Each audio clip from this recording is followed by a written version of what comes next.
পৃথিবীর ইতিহাসে একজন ব্যক্তির দোয়া কবুল করে আল্লাহ তাআলা সূর্যকে থামায়া দিয়েছিল। ওই ব্যক্তিটা ছিল ইউসা বিন নূন আলাইহিস সালাম।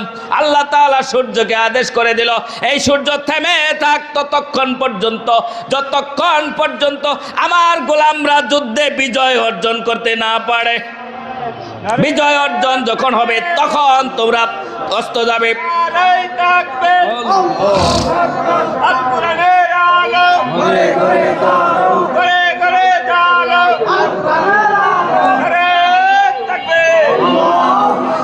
বিজয়ের জন্য এগিয়ে যাও, বিজয়ের জন্য তারা এগিয়ে গেছে। আল্লাহ তাআলা সূর্যকে থামায়া দিয়া সাহায্য করেছে।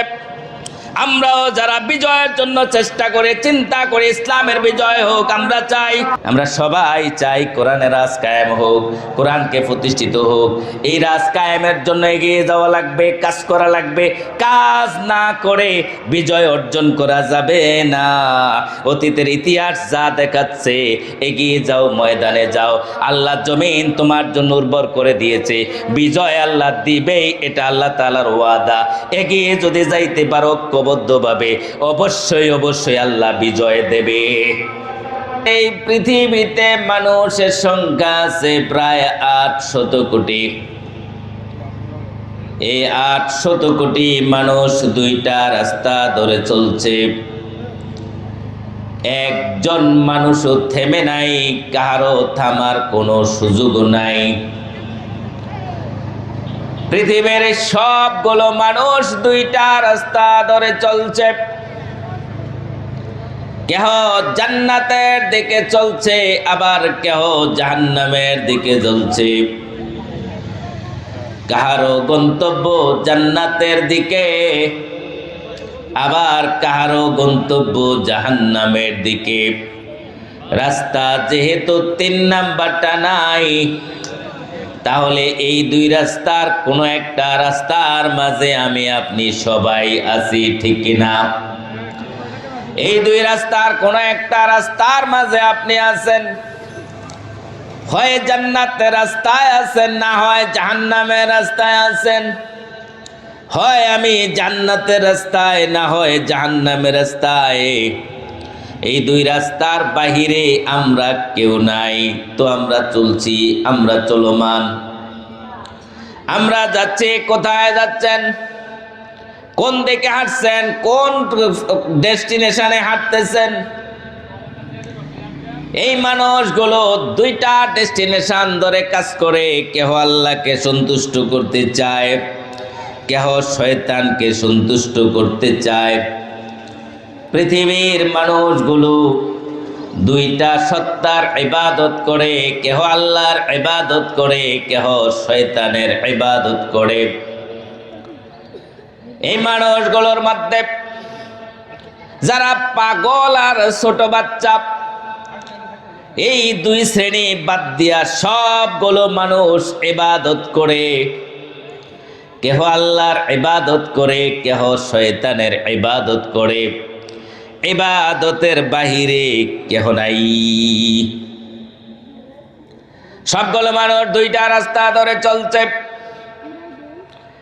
কেহ আল্লাহর ইবাদত করে, কেহ শয়তানের ইবাদত করে।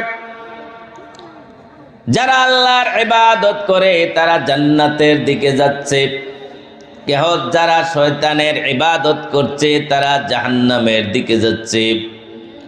আল্লাহ তাআলা বলছেন সূরা নিসা ৭৬ নম্বর আয়াত, আল্লাযীনা আমানু ইউকাতিলুনা ফী সাবিলিল্লাহ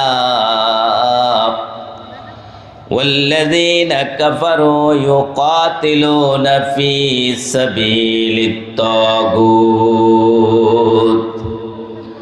الذين آمنوا يقاتلون في سبيل الله.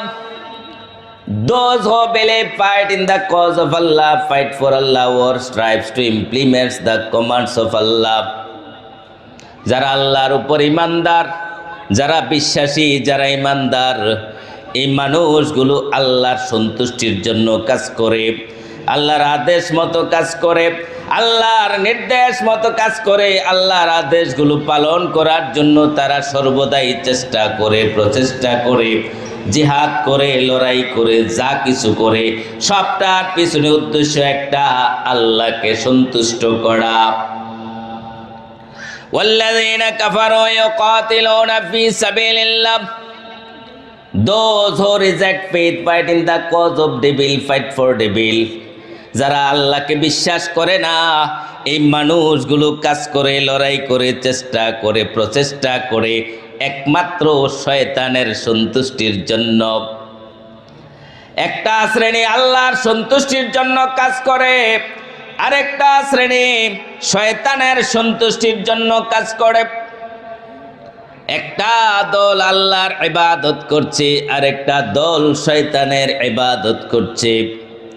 এই যে ইবাদতের সিস্টেম, এই যে দুইটা রাস্তা, ফারিকুন ফিল জান্নাতি ওয়া ফারিকুন ফিস সাঈর, some will be in the garden, some will be in the blazing fire।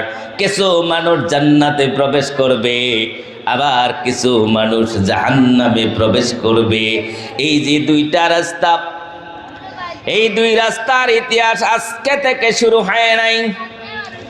এই রাস্তা শুরু হয়েছে আদম আলাইহিস সালামের পর থেকে। আদম আলাইহিস সালামের ছেলে হাবিল একদিকে, কাবিল আরেকদিকে, নূহ আলাইহিস সালাম একদিকে, নূহ আলাইহিস সালামের ছেলে কেনান আরেকদিকে, লূত আলাইহিস সালাম একদিকে, লূত আলাইহিস সালামের স্ত্রী আরেকদিকে, ইব্রাহিম আলাইহিস সালাম একদিকে, নমরুদ আরেকদিকে, মূসা আলাইহিস সালাম একদিকে, আবার ফেরাউন আরেকদিকে। এক একটা রাস্তায় দুইটা শ্রেণীর মানুষগুলো চলতেছে। নবী মুহাম্মদ সাল্লাল্লাহু আলাইহি ওয়াসাল্লাম একদিকে, আবু জাহেল আরেকদিকে। মুহাম্মদ সাল্লাল্লাহু আলাইহি ওয়াসাল্লামের উম্মতেরা একদিকে, আবার আবু জাহেলের উম্মতেরা আরেকদিকে। দুইটা শ্রেণীর মানুষ দুইটা রাস্তা ধরে চলতেছে, কেউ থেমে নাই, কেউ থেমে নাই। সবাই তার ডেস্টিনেশনের উদ্দেশ্যে হাঁটতেছে। যারা আল্লাহকে সন্তুষ্ট করার জন্য কাজ করে, যারা আল্লাহর সন্তুষ্টির জন্য এগিয়ে যায়, এই মানুষগুলো জীবনের প্রত্যেকটা পয়েন্টে আল্লাহর আদেশগুলো অনুসরণ করার চেষ্টা করে। তারা নামাজের সময় হলে জামাতের সাথে নামাজ আদায় করার চেষ্টা করে। যারা আল্লাহর সন্তুষ্টি অর্জন করতে চায়, তারা নামাজের সময় কোনো রকমের গাফলতি করে না। জামাতে আদায় না করতে পারলেও একা একা হলেও আদায় করে মিস করে না। যারা আল্লাহর সন্তুষ্টি অর্জন করতে চায়, তারা রমজানের রোজা আসলে ফরজ রোজা একটাও ছাড়ে না। যারা শয়তানের রাস্তায় আছে, তারা ফরজ রোজার ব্যাপারে বেখবর। যারা আল্লাহর রাস্তায় আছে, তারা সামর্থ্যবান হলে হজে চলে যায়। তাদের টার্গেট হলো আল হাজ্জু মাবরুর লাইসা লাহু জাযাউ ইল্লাল জান্নাহ। হজের কবুলি, হজের পুরস্কার একমাত্র জান্নাত। এই জন্য তারা হজে চলে যায়। আর যারা শয়তানের রাস্তায় আছে, তারা হজের ব্যাপারে বেখবর। যারা আল্লাহ রাস্তায় আছে, নেশাব পরিমাণ সম্পদ থাকলে হিসাব করে তারা যাকাত আদায় করে ফেলে। আর যারা শয়তানের রাস্তায় আছে, তারা যাকাতের ব্যাপারে বড়ই বেখবর। দুইটা শ্রেণীর মানুষ দুইটা দিকে হাঁটতেছে, দুইটা শ্রেণীর মানুষ দুইভাবে বিভক্ত হয়ে আছে। এই পৃথিবীর মানুষগুলো দুইটা রাস্তা ধরে হাঁটতেছে, কেহ জান্নাতের রাস্তায়, কেহ জাহান্নামের রাস্তায়। এই বাংলাদেশের মানুষগুলো দুইটা রাস্তায় বিভক্ত। কেহ আল্লাহকে সন্তুষ্ট করতে চায়, কেহ শয়তানকে সন্তুষ্ট করতে চায়। যারা আল্লাহকে সন্তুষ্ট করতে চায়, তাদের ব্যক্তিগত জীবন, পারিবারিক জীবন, সামাজিক জীবন, অর্থনৈতিক জীবন, রাজনৈতিক জীবন, জীবন আছে যেখানে আল্লাহকে অনুসরণ করে চলতে চায় সেখানে। যারা শয়তানকে সন্তুষ্ট করতে চায়, তারা পারিবারিক জীবন, সামাজিক জীবন, অর্থনৈতিক জীবন, রাজনৈতিক জীবন, জীবন দুইটাকে দুই ভাগে বিভক্ত করে নিয়েছে। একজনের টার্গেট আল্লাহর সন্তুষ্টি, আরেকজনের টার্গেট হলো শয়তানের সন্তুষ্টি। দুইটা শ্রেণী দুইভাবে বিভক্ত। এই বাংলাদেশের রাজনীতিটাও দুইটা ভাগে বিভক্ত হয়ে আছে। কেহ আল্লাহর সন্তুষ্টির জন্য রাজনীতি করে, কেহ নিজের নেতাকে সন্তুষ্ট করার জন্য রাজনীতি করে, ব্যক্তি স্বার্থের জন্য রাজনীতি করে, ঠিক কিনা? দুইটা শ্রেণী দুইভাবে, ভুলভ্রান্তি এক একজনের এক এক রকম আছে, কিন্তু মনের নিয়ত কোনটা সেটা দেখা দরকার। একজন ব্যক্তি আল্লাহকে সন্তুষ্ট করতে রাজনীতি করে, আরেকটা ব্যক্তি রাজনীতি করে নেতাকে সন্তুষ্ট করার জন্য, সমাজের কিছু মানুষকে সন্তুষ্ট করার জন্য, ঠিক কিনা? দুই শ্রেণীর মানুষ দুই ভাগে বিভক্ত। একটা শ্রেণীর মানুষ আল্লাহর কোরআনে রাজ কায়েম করতে চায়, আল্লাহ কোরআনে যেভাবে বলেছে সেভাবে সমাজটাকে গঠন করার জন্য চেষ্টা করে। আরেকটা শ্রেণীর মানুষ নেতাদের আদর্শের আলোকে সমাজটাকে পরিচালিত করতে চায়, নেতারা যেভাবে বলছে সেভাবে সমাজটাকে পরিচালিত করতে চায়। একটা শ্রেণীর মানুষ ইনসাফ প্রতিষ্ঠা করতে চায়, আরেকটা শ্রেণীর মানুষ সাদাবাজির রাজ কায়েম করতে চায়। দুইটা শ্রেণীর মানুষ দুই ভাগে বিভক্ত। এখন আপনি কোন দিকে যাবেন, কোন রাস্তায় হাঁটবেন, কোন রাস্তা ধরে চলবেন, কোন দিকে যাওয়া উচিত, কোন দিকে যাওয়া উচিত না, বিবেক দিয়ে চিন্তা করে কাজ করার দরকার আছে না নাই? আল্লাহ তাআলা বলছেন আপনি কোন দিকে যাবেন। সূরা নিসার 85 নম্বর আয়াতে আল্লাহ তাআলা বলছেন, মায়াশফা শাফাআতা হাসানাতা ইয়াকুন লাহু নাসিবুম মিনহা। যে সকল ব্যক্তিরা মায়াশফা শাফাআতা হাসানা, যে ব্যক্তি ভালো মানুষকে সুপারিশ করবে, ভালো কাজের জন্য সুপারিশ করবে, ভালো কাজের নিয়ত করে সুপারিশ করবে, ভালো মানুষের পক্ষ হয়ে ভোট দেবে, মিছিল করবে, মিটিং করবে, তার এখানে যে মানুষগুলো আছে প্রার্থী ইলেকশানে দাঁড়াইছে, মেম্বার ইলেকশন হোক, চেয়ারম্যান ইলেকশন হোক, এমপি ইলেকশন হোক, যেই প্রার্থীগুলো আছে ওই প্রার্থীগুলোর মধ্যে যাচাই করবে কোন লোকটা ভালো, কোন লোকটা খারাপ। যে ব্যক্তিটা ভালো মানুষ তার পক্ষ হয়ে যে ব্যক্তি ভোট দেবে, মিছিল করবে, মিটিং করবে, আল্লাহ তাআলা বলছে ইয়াকুন লাহু নাসিবুম মিনহা, তার এত ভালো কাজের জন্য যত সওয়াব আছে সবগুলো সওয়াবের সমান সমান সওয়াব যিনি ভোট দিয়েছেন তার আমল নামায়ও যোগ হবে। এটা আমার কথা না, আল্লাহ তাআলা বলছে সূরা নিসার 85 নম্বর আয়াত। যেই মানুষটা ভালো মানুষকে ভোট দেবে, ওই ভালো মানুষ নির্বাচিত হওয়ার পরে যতগুলো ভালো কাজ করবে, ওই ভালো কাজের জন্য যত ধরনের সওয়াব আছে, কল্যাণ আছে, সবগুলো সমান সমান যিনি ভোট দিয়েছেন, যিনি তার পক্ষ হয়ে কাজ করছেন তার আমল নামায়ও সমান সমান হয়ে যোগ হয়ে যাবে। এরপর আল্লাহ তাআলা বলছে ওমায়াশফা শাফাআতা সাইয়্যাতান ইয়াকুন লাহু কিফলুম মিনহা। ওমায়াশফা শাফাআতা সাইয়্যা, যে লোক খারাপ মানুষকে ভোট দেবে, খারাপ কাজের জন্য ভোট দেবে, সাদাবাজির জন্য ভোট দেবে, দখলবাজির জন্য ভোট দেবে, টেন্ডারবাজির জন্য কাজ করবে, টেন্ডারবাজদের পক্ষ অবলম্বন করবে, আল্লাহ তাআলা বলতেছেন ইয়াকুন লাহু কিফলুম মিনহা, ওই টেন্ডারবাজ সাদাবাজ যত ধরনের অন্যায় করবে, জুলুম করবে, পাপাচার করবে, সকল ধরনের অন্যায় জুলুমের যত পাপ আছে, যত গুনাহ আছে, সবগুলোর গুনার সমান সমান গুনাহ ওই সাদাবাজদের সমান সমান গুনাহ যিনি ভোট দিয়েছে, যিনি সাপোর্ট দিয়েছে তার আমল নামায় যোগ হয়ে যাবে। এটা আল্লাহ তাআলার কথা। সূরা নিসার 85 নম্বর আয়াত। বিবেক দিয়ে কাজ করা দরকার। আমার হাঁটা চলা সবকিছু চিন্তা করা উচিত, আমার এই হাঁটা চলা আল্লাহর সন্তুষ্টির জন্য হচ্ছে কিনা। যদি আল্লাহর সন্তুষ্টির জন্য না হয় তাহলে হাসরের ময়দানে মহা বিপদে পড়া লাগবে। ফারিকুম ফিল জান্নাতি ওয়া ফারিকুম ফিস সাঈর। যদি আমার কাজকর্ম, আমার সমাজনীতি, আমার পরিবেশ নীতি, আমার পরিবার নীতি, সমাজনীতি, অর্থনীতি, রাজনীতি যদি আল্লাহর সন্তুষ্টির জন্য না হয়, ওয়াফারিকুম ফিস সাঈর, এই মানুষগুলো জাহান্নামের রাস্তায় চলে যাবে। আরেকটা আয়াত আল্লাহ তাআলা বলছেন সূরা আল ইমরানের 28 নম্বর আয়াত, লা ইয়াত্তাখিযুল মুমিনুনাল কাফিরিনা আউলিয়া মিন দুনিল মুমিনিন ওয়া মান ইয়াফআল যালিকা ফালাইসা মিনাল্লাহি ফি শাই। লা ইয়াত্তাখিযুল মুমিনুনাল কাফিরিনা আউলিয়া মিন দুনিল মুমিনিন। ও নবী, যারা ঈমানদার তারা আরেকজন ঈমানদারদেরকে খুঁজেতে অভিভাবক বানায়, মেম্বার বানায়, চেয়ারম্যান বানায়, এমপি বানায়, মন্ত্রী বানায়।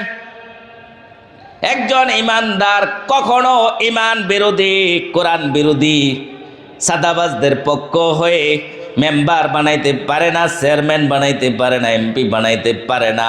এটা করবে না তারা।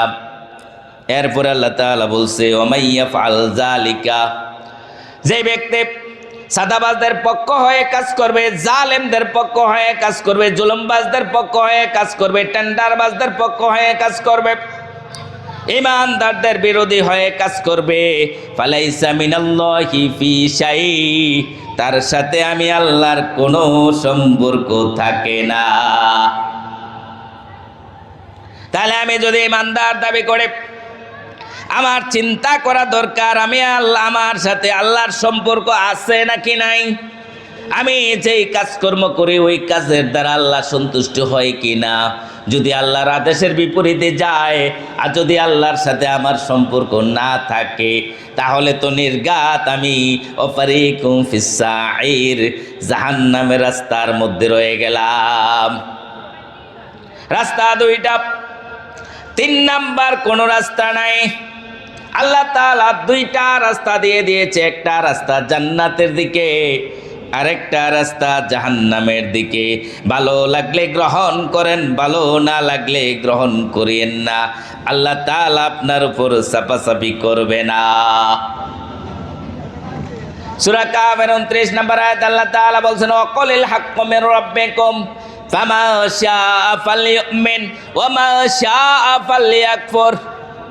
আমি এই কোরআনের মধ্যে যত হক আছে, যত সত্য আছে, সবগুলো কোরআনের মধ্যে উপস্থাপন করে দিয়েছি, তুলে ধরেছি। ফামান শাআ ফালইউমিন, ভালো লাগলে ঈমান আনয়ন করো, ভালো না লাগলে ওমা শাআ ফালইয়াকফুর, ভালো না লাগলে কাফের হয়ে যাও। আমি আল্লাহর কিছুই আসে যায় না। সুম্মা ইলাইহি তুরজাউন, খেয়াল রাখো হাসরের ময়দানে আমার সামনে দাঁড়ানো লাগবে। হাসরের ময়দানে আমার সামনে দাঁড়াইতে হবে। সুতরাং খেয়াল রাখা চলিও কোন রাস্তায় যাইবা। ফারিকুম ফিল জান্নাহ ওয়া ফারিকুম ফিস সাঈর, একটা রাস্তা জান্নাতের দিকে আর একটা রাস্তা জাহান্নামের দিকে। তোমার কাজকর্ম, চলন বলন, কতন, শয়ন জাগরণ, এভরিথিং আল্লাহ রাস্তায় হচ্ছে কিনা চিন্তা করো, বিবেক দিয়ে চিন্তা করো, গবেষণা করো।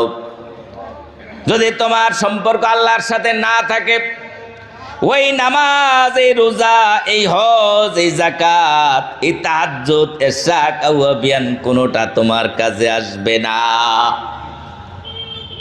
হাসরের ময়দানে কিছু মানুষ আফসোস করে আল্লাহকে বলবে, আল্লাহ আমি তো দুনিয়ার জিন্দেগিতে অনেক নামাজ পড়েছি, অনেক রোজা রেখেছি, 5 ওয়াক্ত নামাজ তো ছাড়ি নাই, তাহাজ্জুদ নামাজটাও পড়েছি। আল্লাহ আমল নামার মধ্যে আমার এই আমলের সওয়াব কই, আমার এই তাহাজ্জুদের সওয়াব কই? এত শীতের মধ্য দিয়া ওযু করেছি, তাহাজ্জুদ পড়েছি, এত কষ্ট করেছি, ওই কষ্টের সওয়াব কই? আল্লাহ আমি চৈত্র মাসেও রোজা রাখছি, রিক্সা চালাইছি, রোজা ভাঙে নাই। আমি 5 তালা 7 তালার ছাদের উপরে ইট নিয়ে উঠেছি, বালের বস্তা নিয়ে উঠেছি, সিমেন্টের বস্তা নিয়ে উঠেছি, তারপরও রোজা ভাঙি নাই। আমার এই রোজার সওয়াব কই? আল্লাহ আমি 5 লাখ টাকা, 7 লাখ টাকা, 10 লাখ টাকা খরচ করে হজ করেছি, আমার এই হজের সওয়াব কই? আমি দান সাদাকা করেছি, আমার এই দান সাদাকার সওয়াব কই? তারা আল্লাহর কাছে প্রশ্ন তুলবে, আল্লাহ তাআলা বলবে, আমি তো সূরা কাহাফের 103 104 নাম্বার আয়াতে কিছু মানুষের কথা বলে দিয়েছি। এই মানুষগুলো দুনিয়ার জিন্দেগিতে তারা ভাববে তারা খুব ভালো কাজ করতেছে, আসলে এই মানুষগুলোর কাজটা ভালো নয়। তারা ভেবে নিয়েছে আল্লাহকে সন্তুষ্ট করে ফেলছে, আসলে তারা আমাকে সন্তুষ্ট করতে পারে নাই।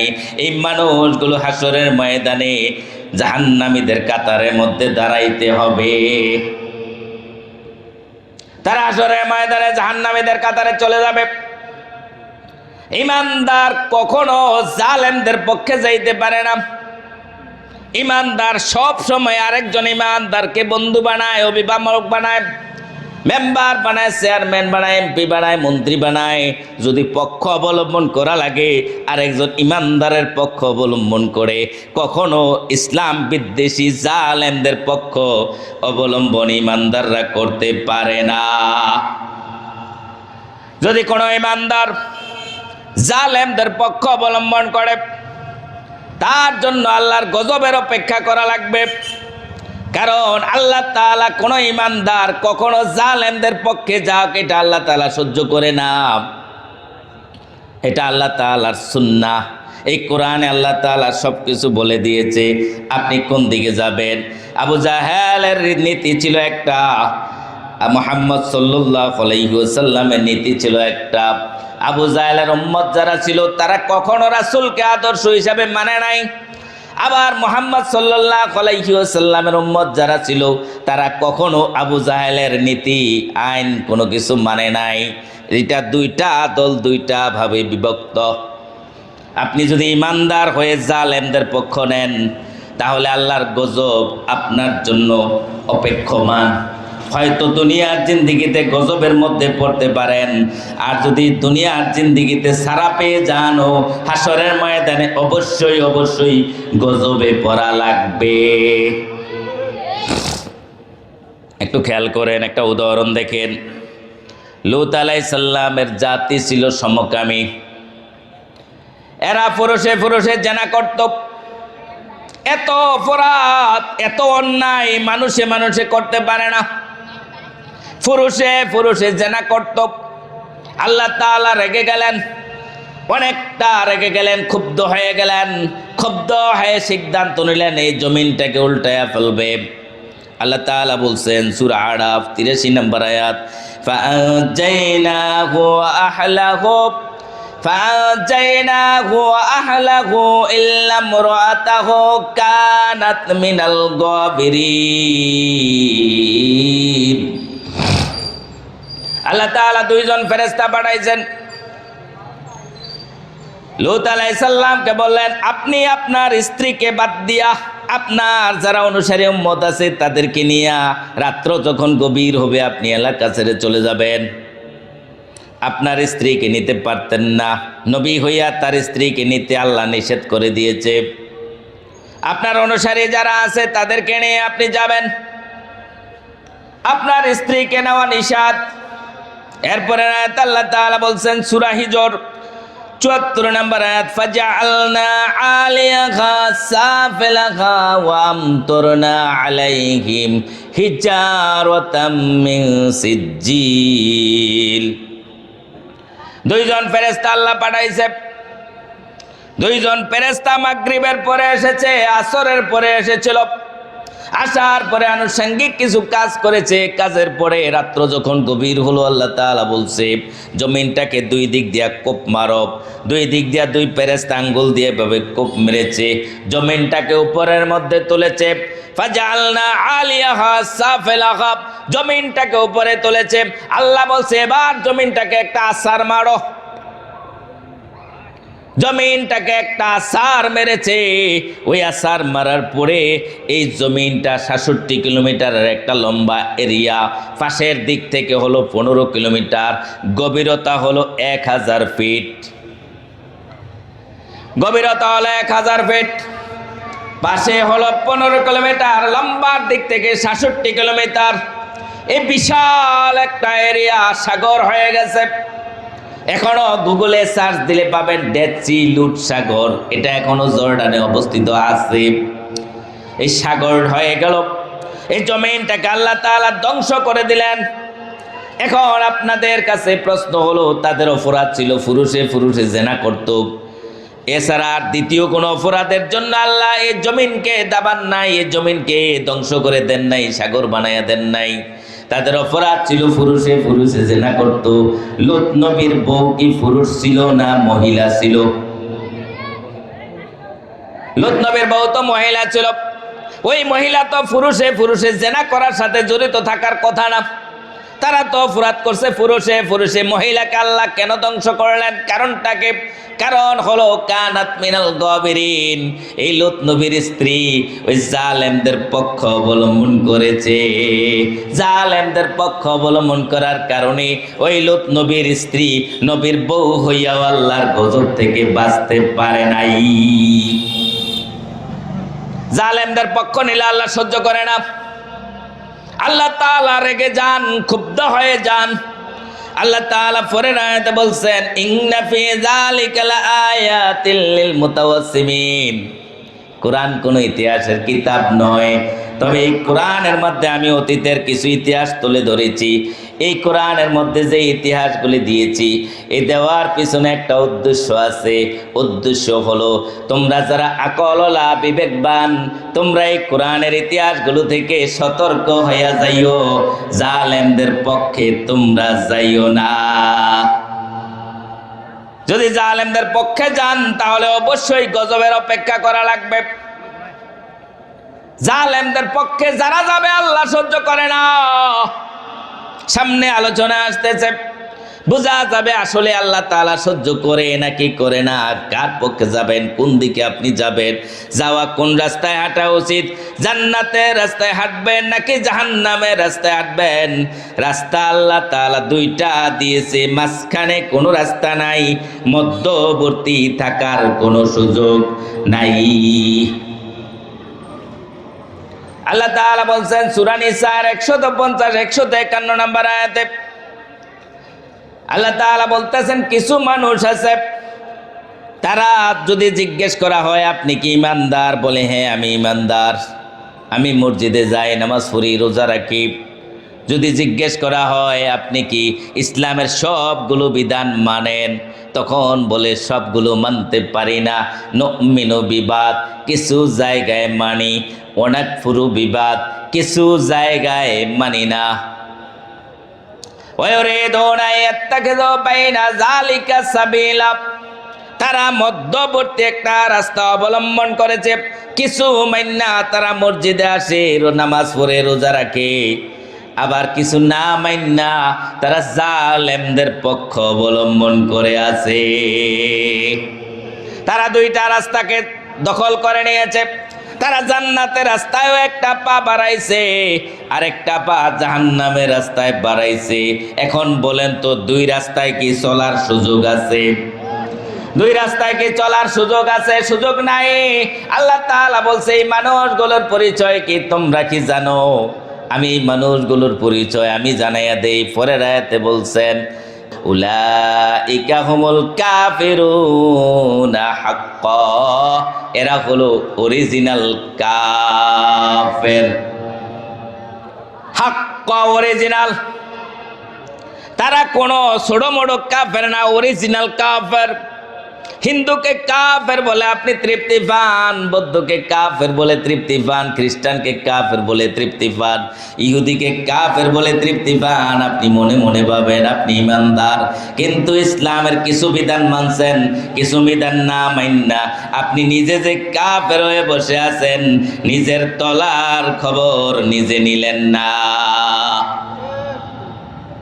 এই মানুষগুলো হাসরের ময়দানে আফসোস করে বলবে, হায় আল্লাহ, কত তো নামাজ পড়েছি, কত রোজা রেখেছি, হজ করেছি, যাকাত দিয়েছি, কিন্তু আমার এই আমলের সওয়াব কই?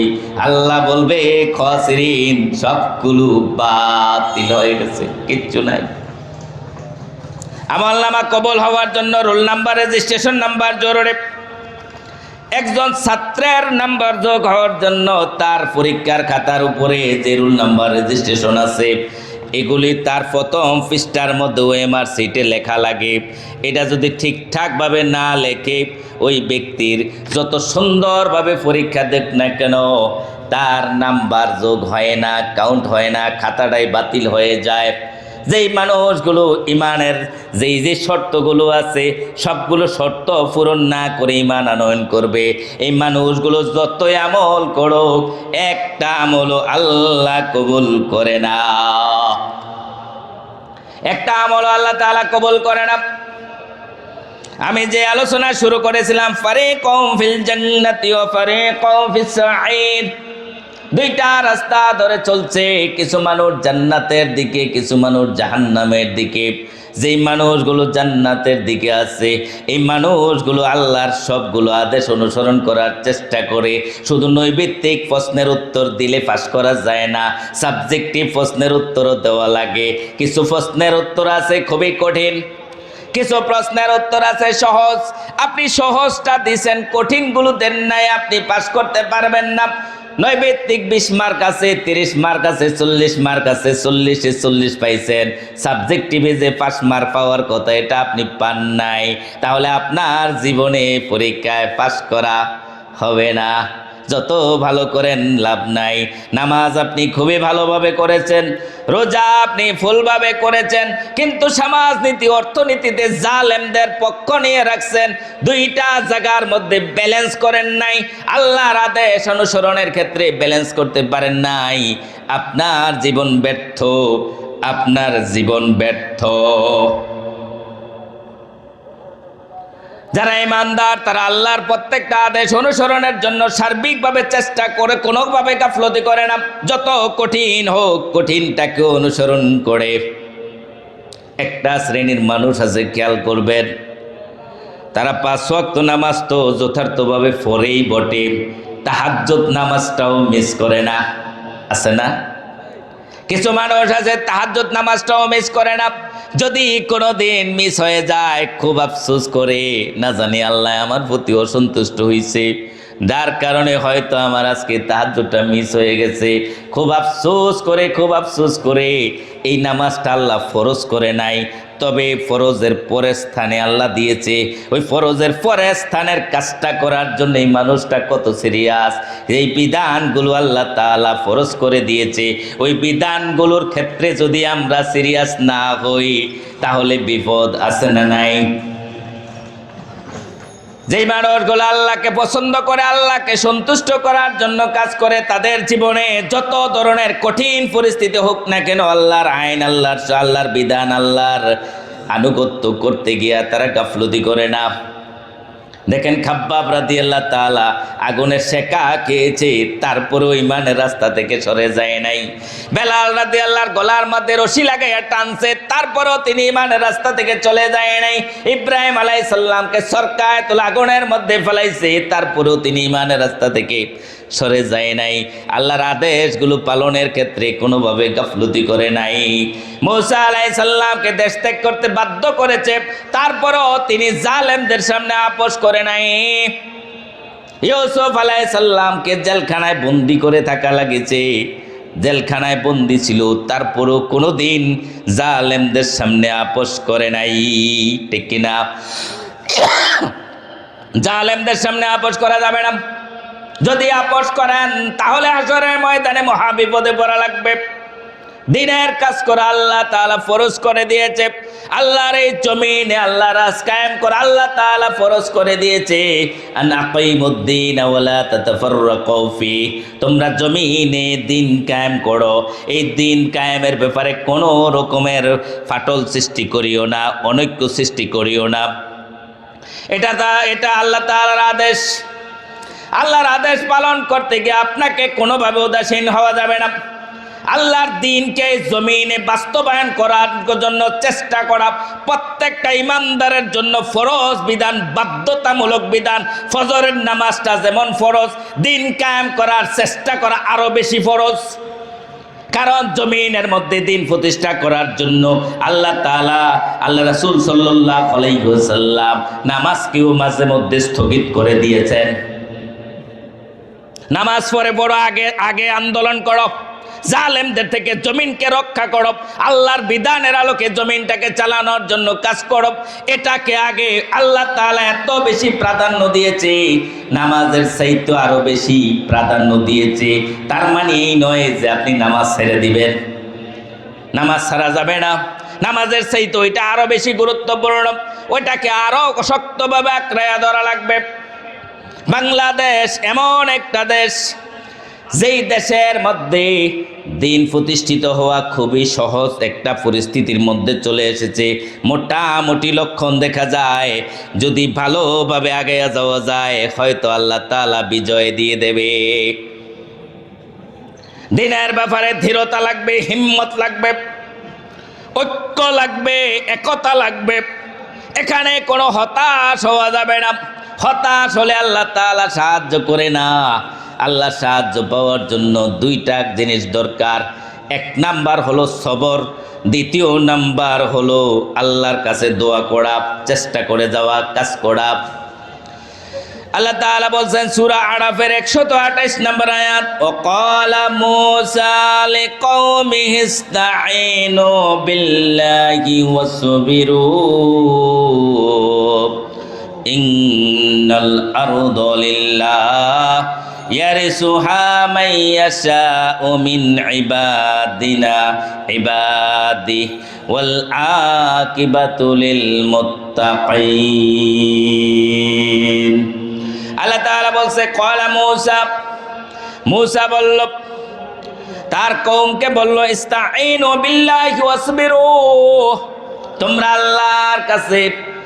আল্লাহর কাছে সাহায্য চাও এবং ধৈর্য ধারণ করো। তোমাদের উপর জুলুম আসতেছে, অত্যাচার আসতেছে, হতাশ হইয়া যায়ও না। মূসা আলাইহিস সালামের উম্মত একটু হতাশ হয়ে গিয়েছিল যখন ফেরাউন জুলুম করেছিল, অত্যাচার করেছিল। তারা ভেবেছিল হয়তো আমরা পরাজিত হয়ে যাব, আমাদেরকে মেরে ফেলবে, আমরা শহীদ হয়ে যাব। কিছু মানুষ আছে, কিছু দুর্বল ইমানদার, তারা একটু হতাশ হয়ে গিয়েছিল। যার কারণে মূসা আলাইহিস সালাম বলল, আল্লাহর সাহায্য চাও এবং ধৈর্য ধারণ করো। ইন্নাল আরদা লিল্লাহ, এই জমিন আল্লাহর, এই জমিনটা আল্লাহর, ঠিক কিনা? এই জমিন কি আমাদের কাহারো বাপদাদার মালিকানা? এই জমিন হলো আল্লাহর। ইয়ারসুহা মান ইয়াশাউ মিন ইবাদি, তিনি যাকে ইচ্ছা করেন এই জমিনের রাজত্ব তার হাতে আল্লাহ তুলে দেন। আল্লাহ যাকে ইচ্ছা করেন তার হাতে রাজত্ব তুলে দেন।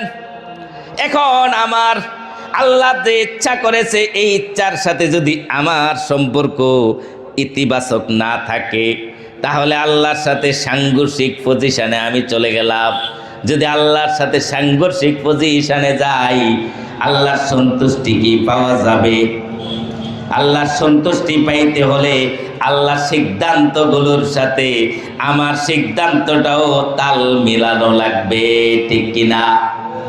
আল্লাহর সিদ্ধান্তের সাথে আপনার সিদ্ধান্তকেও তাল মেলাইতে হবে। আল্লাহ তাআলা জমিনটা যার হাতে ইচ্ছা করেন তার হাতে তুলে দেন। বাংলাদেশ এমন একটা উর্বর ভূমি, বর্তমানে দেখা যায়, লক্ষণ দেখা যায় হয়তো আল্লাহ কিছুদিনের ব্যবধানে এই জমিনে কোরআন রাজ কায়েম করে দেবেন। লক্ষণ কিছু দেখা যায়। এক নাম্বার লক্ষণ হলো স্বৈরাচারকে এক ধাক্কায় দিল্লি নিয়ে ফেলাইছে। এটা কি অন্য দেশের মানুষে করছে না বাংলাদেশের মানুষই করছে? আল্লাহ তাআলার ইচ্ছা ছিল, স্বৈরাচারকে এক ধাক্কা দিছে, দিল্লি নিয়ে ফেলাইছে। দুই নাম্বার লক্ষণ আমরা দেখেছি, 5টা-6টা বিশ্ববিদ্যালয়ে নির্বাচন হয়েছে। কিভাবে মানুষগুলো দিনের পক্ষে, ইনসাফের পক্ষে ভোট দিয়েছে।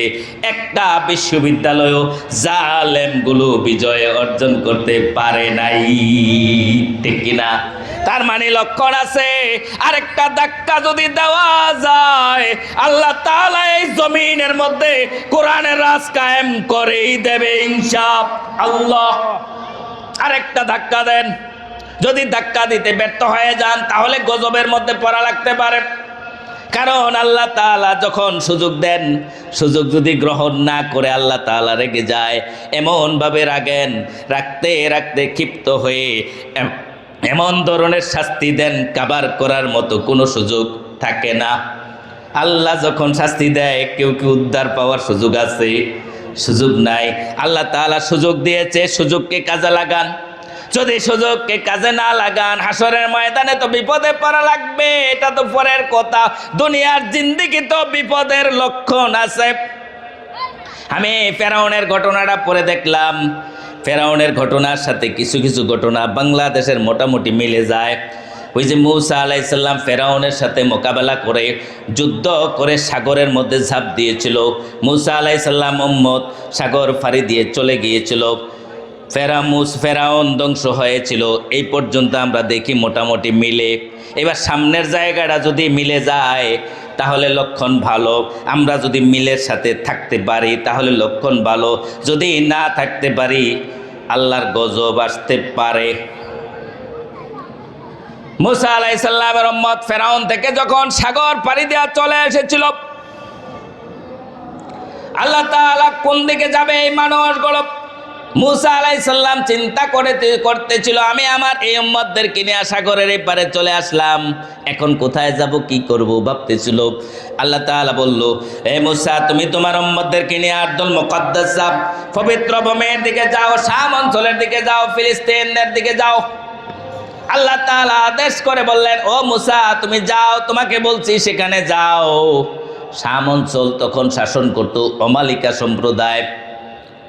ওই আমালিকা সম্প্রদায় ছিল খুবই শক্তিশালী। আমাদের আওয়ামী লীগ যেরকম শক্তিশালী থাকুক না কেন, এর চাইতে বেশি শক্তিশালী আমরা ভাবি। আমাদের আশপাশে যারা আছে তারা আরো শক্তিশালী, তারা চাইলে হয়তো আমাদের বাংলাদেশটা দখল করে ফেলতে পারে, ঠিক কিনা? এই কারণে আমরা অনেক সময় ভয়ভীত হয়ে যাই, আতঙ্কিত হয়ে যাই, যার কারণে ওই মানুষগুলোর সাথে আতাত করে চলার চেষ্টা করে, ওই মানুষগুলোর সাথে তাল মিলিয়ে চলার চেষ্টা করি। আমাদের ঈমান কতটা দুর্বল হয়ে গেলে এটা হয়। ফেরাউন থেকে মুক্তি পেয়ে আসার পরে এবার মূসা আলাইহিস সালাম আল্লাহকে বলতেছে, আল্লাহ এই অমালিকা সম্প্রদায় কত অস্ত্র শস্ত্র আলাপ, তাদের সৈন্যবাহিনীর অভাব নাই, বিশাল পাওয়ার।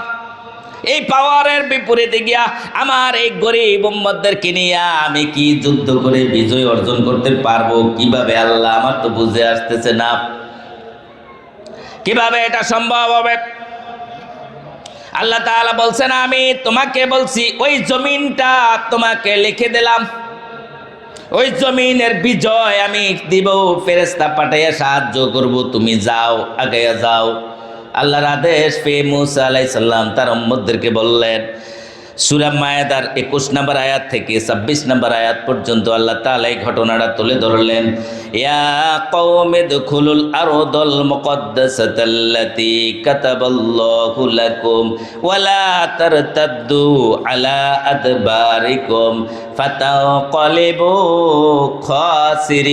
খাসিরিন। মূসা আলাইহিস সালাম বলল, ইয়া কওমি দুখুলুল আরদাল মুকদ্দাসা, আল্লাহ আদেশ পাঠাইছে চলো আমরা মুকদ্দাসা দখল করতে যাই, বাইতুল আকসা, ওই জমিন দখল করতে আল্লাহ আদেশ করেছে, চলো। আল্লাতী কাতাবাল্লাহু লাকুম, এই জমিনটা আল্লাহ তোমাদের জন্য লিখে দিছে, এই জমিনের বিজয় আল্লাহ তাআলা তোমাদের জন্য লিখে দিছে, আগাও, তোমাদেরকে বিজয় দেবে, আল্লাহ ওয়াদা দিছে, টেনশন করিও না। ওয়ালা তারতাদ্দু আলা আদবারিকুম, যদি আল্লাহর আদেশ অমান্য করা পিছনের দিকে ফিরে যাও, ভয় পায়া যাও, জালেমদের বিরুদ্ধে কেমনে যাইবা, তাদের শস্ত্রের অভাব নাই, কিভাবে তাদের মোকাবেলা করবা, যদি ভীত হয়ে যাও তাহলে শুনে রাখো, ফাতানকালিবু খাসিরিন, তোমরা আখিরাতেও তো ক্ষতিগ্রস্ত হইবাই, দুনিয়ার জিন্দেগিতেও ক্ষতিগ্রস্ত হইবা। আল্লাহর আদেশের বিপরীতে যাওয়া যাবে না। আল্লাহ বলছে বিজয় দিব, তাহলে টেনশন করো কেন, আগে যাও। মূসা আলাইহিস সালামের উম্মত ছিল একটু ঘাটতেরা, তারা 12টা জাতি ছিল, 12টা গোত্র ছিল, ইয়াকুব নবীর সন্তান ছিল 12টা। এই 12টাকে বনি ইসরাইল বলা হয়। এই বনি ইসরাইলের 12 গোত্র 12 মতের, তাদের মধ্যে 10 গোত্রের নেতা বলছে, না আমরা পারবো না, আমরা যাব না, আমাদের দ্বারা এটা সম্ভব না। ওই ফেরাউনের লোকে মোকাবেলা করে আইছি, কিন্তু আমাদের এই অমালিকা সম্প্রদায়ের বিরুদ্ধে গিয়া যুদ্ধ করার মতো হিম্মত আমাদের নাই, আমরা পারবো না। তারা ঘাটতেরামি করলো, আল্লাহর আদেশকে উপেক্ষা করলো। আল্লাহ তাআলা বলতেছেন পরের আয়াতে, قالوا يا موسى إن فيها قوما جبارين। তারা বলল, মুসা, ওখানে এই অমালিকা সম্প্রদায় কত বড় পরাক্রান্ত জাতি, বিশাল শক্তিশালী, ওরা, ওদের বিরুদ্ধে গিয়ে আমরা যুদ্ধ করতে পারবো না। ওয়া ইন্না লান নাদখুলাহা, আমরা কখনো সেখানে যাব না, হাত্তা ইয়াখরুজু মিনহা, যদি এই মানুষগুলো সেখান থেকে নিচ থেকে সইরা না যায়। আচ্ছা, কোন স্বৈরাচার কি নিচ থেকে সইরা যায়? কোন স্বৈরাচার শাসক কি নিচ থেকে চেয়ার ছাইরা দেয়? কখনো এই ইতিহাস নাই। স্বৈরাচারকে সরাইতে হয় ধাক্কাইয়া, ঠিক কিনা? স্বৈরাচারকে ধাক্কাইয়া সরানো লাগে। তারা বলতেছে এই সম্প্রদায় যতক্ষণ পর্যন্ত নিচ থেকে না যাবে আমরা সেখানে যাব না, আমরা পারবো না। এরপরে আল্লাহ তাআলা বলতেছে ফাইয়াখরুজু মিনহা, তারা এরপরে আরো বলল, তারা যখন ওই অমালিকা সম্প্রদায় যখন নিচ থেকে ক্ষমতা ছাইরা দিয়া চইলা যাইব, ফাইন্না দাখিলুন, এরপরে আমরা যাবো। আমার ভাইয়েরা, বিজয়ের জন্য যেই ভূমি দরকার, যেই ময়দান দরকার, ওই ময়দান আল্লাহ তাআলা আপনাকে এভাবে দিয়ে দেবে এমন নয়। ওই ময়দানের মধ্যে আপনি চাষাবাদ করা লাগবে, এরপরে আল্লাহ তাআলা ফল দেবে, এর আগে ফল দেবে না। আল্লাহ তাআলা বলছে যাও কাজ করো, আমি বিজয় দেব। তারা কয় না, আমরা যাইতাম না, তারা যাবে না, সিদ্ধান্ত নিয়ে নিল। এবার আল্লাহ তাআলা এই যে 12 গোত্রের, তাদের মধ্য থেকে 2 গোত্রের নেতা ছিল ইউসা বিন নুন আলাইহিস সালাম, আরেকজনের নাম ছিল কালেব বিন ইউকেন্না। এই 2 জন কইল, আল্লাহ যেহেতু বলছে টেনশন করার দরকার নাই। একজন হলো বনিয়ামিন গোত্রের, আরেকজন হলো ইউসুফ নবীর গোত্রের। 2 জন বলল, আল্লাহ তাআলা যেহেতু বলেছে তাহলে টেনশন করার দরকার নাই, চলো আমরা যাই, আল্লাহর আদেশ পালন করি। আল্লাহ বলছে বিজয় দিব, তাহলে কেন পিছিয়ে থাকবো? আল্লাহ তাআলা তো বলছে, আমাদেরকে ওয়াদা দিছে আল্লাহ বিজয় দেবে, তাহলে আমরা বসে থাকার দরকার নাই, চলো। তারা বলতেছে, قال رجلان من الذين يخافون أنعم الله عليهم ادخلوا عليهم الباب فإذا دخلتموه فإنكم غالبون। তারা 2 জনে বলল, আল্লাহ তাআলা বলছে আমাদেরকে বিজয় দেবে, চলো আমরা যাই। উদখুলু আলাইহিমুল বাব, চলো আমরা তাদের দরজায় গিয়ে আঘাত করে, তারার যে বর্ডার আছে বর্ডারের মধ্যে গিয়ে আঘাত করে, চলো এগিয়ে যাই। আর যখন আমরা এগিয়ে যাব, আমরা যখন যাব, ফাইজা দাখালতুমুহু, যখন আমরা সেখানে গিয়া হাজির হব, ফাইন্নাকুম গালিবুন, আল্লাহ ওয়াদা দিছে বিজয় দেবে, সুতরাং চলো এগিয়ে যাই। 2 গোত্রের নেতা বলল, চলো আমরা যুদ্ধ করব। 10 গোত্রের নেতা বলল, আমরা পারবো না, আমরা যাব না। আল্লাহ তাআলা তাদের প্রতি খুবই ক্ষিপ্ত হয়ে গেলেন, রাগান্বিত হয়ে গেলেন। মূসা আলাইহিস সালাম ও তাদের ব্যাপারে খুবই রাগান্বিত হয়ে গেলেন। আল্লাহ তাআলা বলতেছেন, ক্বালু ইয়া মূসা ইন্না লান নাদখুলাহা আবাদা মা দামু ফিহা। ওই 10 গোত্রের নেতা বলতেছে, ও মূসা, আমরা কখনো সেখানে যাব না, কখনো যাব না, আমরা কখনো যাব না। ফাযহাব আনতা ওয়া রাব্বুকা, তুমি এবং তোমার রব, তোমার আল্লাহ গিয়া যুদ্ধ করো, তুমি এবং তোমার আল্লাহ গিয়া যুদ্ধ করো, আমরা সেখানে যাব না। ফাকাতিল, যুদ্ধ করো। ইন্না হাহুনা কাঈদুন, আমরা এখানে বইলাম, আমরা দেখি তুমি আর তোমার আল্লাহ কেমনে ওদের সাথে যুদ্ধ করো, আমরা কত তাকায়া তাকায়া দেখি। তার মানে ঘাটতেরামি করলো, ভয় পেয়ে গিয়েছে, হায় রে এত বড় সম্প্রদায়, এত অস্ত্র শস্ত্রওয়ালা, এত শক্তি, এদের বিরুদ্ধে গিয়া পারতাম না, তুমি যাও, তুমি গিয়া তোমার আল্লাহরে নিয়ে যুদ্ধ করো, আমরা সেখানে যাব না। মুসা আলাইহিস সালাম বিরক্ত হয়ে গেলেন, বিরক্ত হয়ে আল্লাহর কাছে বলতেছে, ক্বালা রব্বি ইন্নী লা আমলিকু ইল্লা নাফসি ওয়া আখি, ও আল্লাহ, আমি এবং আমার ভাই এই দুইজনের উপর আমার ক্ষমতা আছে, এই দুইজনকে, আমার ভাইকে আমি বাধ্য করতে পারি, আমি নিজে যাইতে পারি, বাকি যে 10 গোত্রের বাহিনী আছে ওদের বিরুদ্ধে তো আমি যাওয়ার কোনো ক্ষমতা নাই, তাদেরকে বহুত বুঝাইছি, তারা রাজি হয় না, তারা আমার সাথে আরও তিরস্কার করে, তারা আরও বলে আমি এবং তুমি নাকি যে যুদ্ধ করতাম, তারা নাকি যাইবে না। আল্লাহ, আমি তাদের পরে বিরক্ত হলাম, ফাফরুক বাইনানা ও বাইনাল কওমিল ফাসিকিন, আমার এবং এই ফাসিক সম্প্রদায়ের মধ্যে তুমি একটু আলাদা করে দাও, তাদের সাথে আমি আর সম্পর্ক রাখতে চাই না। বিরক্ত হয়ে গেল, রাগান্বিত হয়ে গেল, ক্ষিপ্ত হয়ে গেল। নবী যখন বিরক্ত হয়েছে, আল্লাহ তাআলা তো বিরক্ত এভাবেই। আল্লাহ তাআলা পরের আয়াতে বলতেছেন, ক্বালা ফাইন্নাহা মুহাররামাতুন আলাইহিম 40 সানা, যেই জমিন তাদেরকে বিজয় দেওয়ার জন্য আমি বলেছিলাম, আমি ওয়াদা দিয়েছি এই জমিনটা তাদেরকে বিজয় দেব, এই জমিনের মধ্যে আমি আল্লাহ রাজ কায়েম তারা করতে পারবে।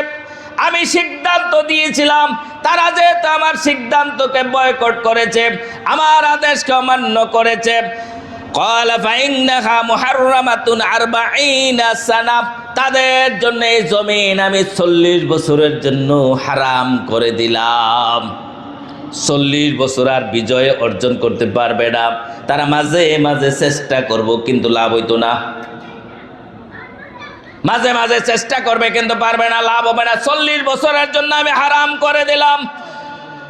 ইয়াতিহুনা ফিল আরদ, তারা 40 বছর পর্যন্ত এই জমিনের মধ্যে পাগলের মতো ঘুরবে, পাগল যেভাবে ঘোরে ঠিক এভাবে তারা ঘুরবে। তারা সকাল বেলায় রওনা দেয়, শাম অঞ্চলের দিকে যাবে, ফিলিস্তিনের দিকে যাবে। সকালবেলা রওনা দিছে, একটু পরে যাইয়া পিছনের দিকে ফিরা দেখে যেই হুজুরের কাছে থেকে রওনা দিছে ঠিক হুজুরের কাছে দি রইছে, কিরে এতক্ষণ হাঁটলাম কি হইল, কোনো তো কল্যাণ নাই। সকালবেলা রওনা দিছে, বিকালবেলায় কার ফিরে দেখে মাগো যেখান থেকে রওনা দিলাম সেখানেই তো কোনো অগ্রগতি নাই। আল্লাহ তাআলা রেগে গেলেন, শাস্তির সম্মুখীন করলেন। এমন ধরনের শাস্তি, কোনো জেলখানা, ব্যারিকেড নাই, খোলা ময়দান, যেদিকে যাও সেদিকে, যেদিকে ইচ্ছা সেদিকে যাও, যাইতে যাইতে পিছনের দিকে ফিরা দেখবা যেন যেখান থেকে রওনা দিছ সেখানেই তুমি রয়ে গেলা, কোনো উন্নতি নাই। চেষ্টা করবা কিন্তু ব্যর্থ হবা। আমার আদেশ ছিল, আদেশকে লঙ্ঘন করেছ। আমি বলেছি বিজয় দেব তোমালে, তাহলে আমার কথার উপর কেন তোমরা ইতমিনান রাখো নাই, কেন তোমরা বিশ্বাস রাখো নাই? আমি বিজয় দেব ওয়াদা দিয়েছি, তাহলে এগিয়ে যাও, বিজয়টা আমি আল্লাহ দিয়েই দেব, টেনশন করার দরকার নাই। তাদেরকে আল্লাহ তাআলা শাস্তির আওতায় আনলেন।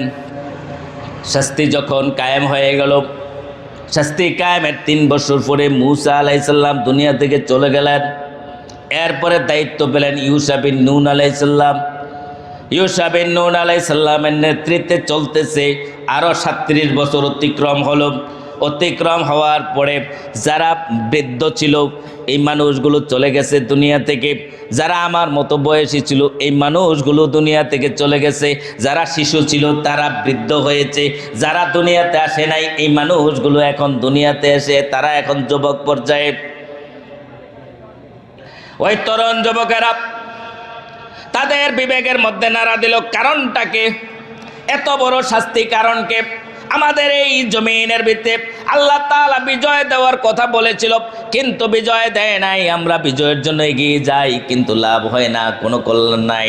সকালবেলা রওনা দিই, বিকালে দেখি যেখান থেকে রওনা দিলাম সেখানেই তো আছি, আর কোনো অগ্রগতি নাই, কল্যাণ নাই। কারণ কি? শাস্তি কেন? তারা খুব চিন্তিত ছিল। তারা তখন সিনিয়র যারা ছিল ওই সিনিয়রদের থেকে জিজ্ঞেস করেছিল, কারণ কি আল্লাহ এত বড় শাস্তি কেন দিলেন? তখন তারা বলেছিল, আল্লাহ বলেছে শাম অঞ্চল, ফিলিস্তিনের অঞ্চল, তোমাদেরকে ইমানদারদেরকে বিজয় দেবে, কিন্তু তোমার বাবা দাদারা তারা মানে নাই, তারা আনুগত্য করে নাই, আল্লাহর আদেশ অমান্য করেছে। করার কারণে আল্লাহ তাআলা রেগে গিয়ে এই শাস্তি দিয়েছে। তোমরাও এই শাস্তির মধ্যে আছো, যদি শাস্তি থেকে বাঁচতে চাও তাড়াতাড়ি তাওবা করো। তারা সবাই সিদ্ধান্ত নিয়েছে, হ্যাঁ আমরা তাওবা করব, আমরা আর আল্লাহর এই গজবের মধ্যে থাকতে রাজি না, আমরা তাওবা করব, বিজয় অর্জন করা লাগবে। আল্লাহ তাআলার কাছে তাওবা করতেছে, আল্লাহ ভুল করেছি, আমার বাপদাদারা ভুল করেছে, আল্লাহ ভুল করেছে, আমরা আর ভুল করতে চাই না, আল্লাহ আমাদেরকে তুমি ক্ষমা করে দাও। আল্লাহ ওহী নাজিল করে জানাইয়া দিছে, না না, লাভ নাই, আমি যেই আদেশের জন্য এই শাস্তি দিয়েছিলাম এই আদেশটা আগে পালন করে দেখাইয়া দাও। তোমার বাবা দাদা পূর্বপুরুষরা যে আদেশকে অমান্য করার কারণে আমি এই শাস্তি দিয়েছি, এই আদেশটাকে বাস্তবায়ন করে দেখাইয়া দাও। যদি দেখাইতে পারো তাহলে আমি বিজয় দেব, আমার আগের ওয়াদা এখনো আমি রাখলাম, বিজয় দেব, এগিয়ে যাও। তারা ইউশা বিন নুন আলাইহিস সালামের নেতৃত্বে এগিয়ে গেল। যত যুবক আছে সবাই একচেটিয়াভাবে ঐক্যবদ্ধভাবে এগিয়ে গেল, যুদ্ধের ময়দানে যুদ্ধ করতেছে। পুরো সপ্তাহ জুড়ে, এক সপ্তাহ যাবৎ লম্বা যুদ্ধ চলতেছে। যুদ্ধ করতে করতে শুক্রবার আসরের সময় হয়ে গেল। ওই সময়ের জন্য শনিবার দিন আল্লাহ তাআলা নিষিদ্ধ ছিল। ওই দিন শনিবার ছিল পবিত্র দিন। ওই দিন যুদ্ধ বিগ্রহ মারামারি কাটাকাটি সব কিছু নিষিদ্ধ ছিল আল্লাহর পক্ষ থেকেই। যুদ্ধ করতে করতে শুক্রবার আসর পর্যন্ত হয়ে গেল। আর 1 ঘন্টা পরে সূর্যটা অস্ত হয়ে যাবে। সূর্য যখন অস্ত হয়ে যাবে তখন তো শনিবার শুরু হয়ে যাবে। শনিবার শুরু হয়েছে মানে যুদ্ধ বিগ্রহ মারামারি কাটাকাটি সব বন্ধ। হায় রে, আমাদের তো বিজয়ের ধার প্রান্তে এসে গেছি। এই মুহূর্তে যদি সূর্য অস্ত হয়ে যায় আবার যুদ্ধটা রবিবার সকাল থেকে শুরু করা লাগবে। আমরা তো ব্যর্থ হয়ে গেলাম, আমাদের এই যুদ্ধ তো ব্যর্থ হয়ে গেল। এই জন্য সে ইউশা বিন নুন আলাইহিস সালাম সূর্যের দিকে তাকায়া বলতেছে, ও সূর্য, তুমি আল্লাহর আদেশ পালন করো, সকালবেলা উদিত হও, বিকালবেলা অস্ত যাও। আমরাও তো আল্লাহর আদেশ পালনের জন্য ময়দানের মধ্যে নেমেছে।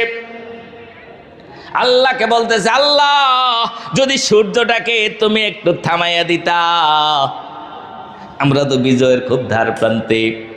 এই মুহূর্তে যদি তুমি সূর্যটাকে থামাইয়া দিতা তাহলে তো আমরা বিজয়টা অর্জন করে ফেলতাম। এখন যদি সূর্যটা অস্ত হয়ে যায় আমাদের বিজয় বিলম্বিত হয়ে যাবে। আল্লাহ তুমি সাহায্য করো। পৃথিবীর ইতিহাসে একজন ব্যক্তির দোয়া কবুল করে আল্লাহ তাআলা সূর্যকে থামাইয়া দিয়েছিল। ওই ব্যক্তিটা ছিল ইউশা বিন নুন আলাইহিস সালাম।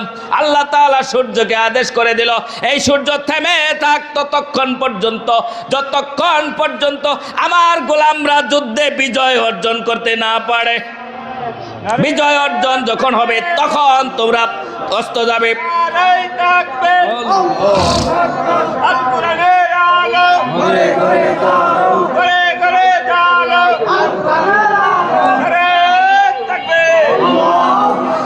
বিজয়ের জন্য এগিয়ে যাও, বিজয়ের জন্য তারা এগিয়ে গেছে। আল্লাহ তাআলা সূর্যকে থামাইয়া দিয়া সাহায্য করেছে।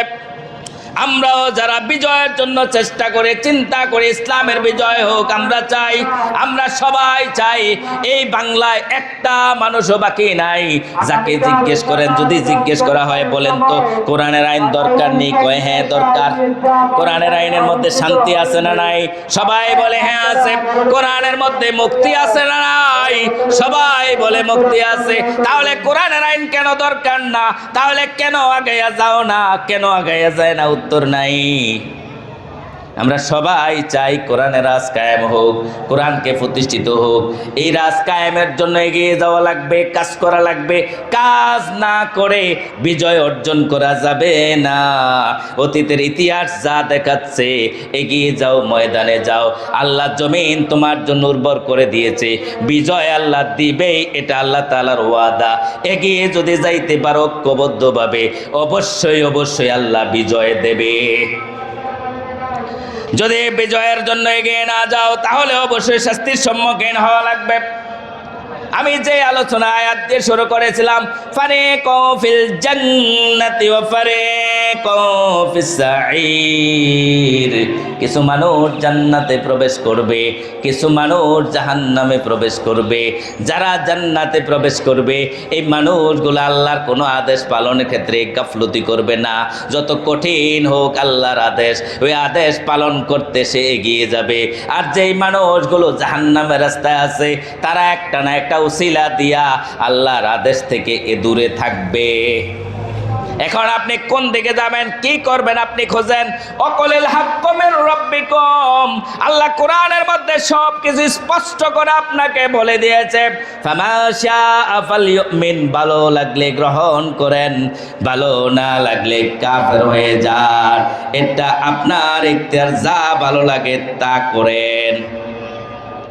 তার মানে হলো, আমরা এই আলোচনায় যতটুকু বুঝলাম, দুইটা শ্রেণীর মানুষ দুই দিকে বিভক্ত, কেহ জান্নাতের দিকে, কেহ জাহান্নামের দিকে। আমরা যারা জান্নাতের দিকে যাইতে চাই, সেই মানুষগুলো কি আল্লাহর কোনো আদেশ অমান্য করে কি জান্নাতের দিকে যাইতে পারবো?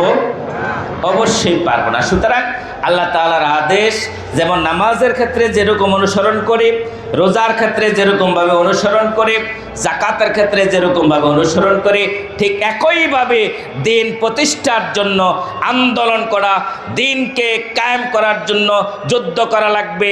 যেটা করা লাগবে, ইলেকশন করা লাগবে, ভোট দেওয়া লাগবে, মিছিল করা লাগবে, মিটিং করা লাগবে, যা কিছু দরকার সব কিছু হবে আল্লাহর সন্তুষ্টির জন্য। পারবো তো ইনশাআল্লাহ? আল্লাহ তাআলা আমাদেরকে কবুল করুক। আমিন। ওয়াকির দাওয়ানা আলহামদুলিল্লাহি রাব্বিল আলামিন।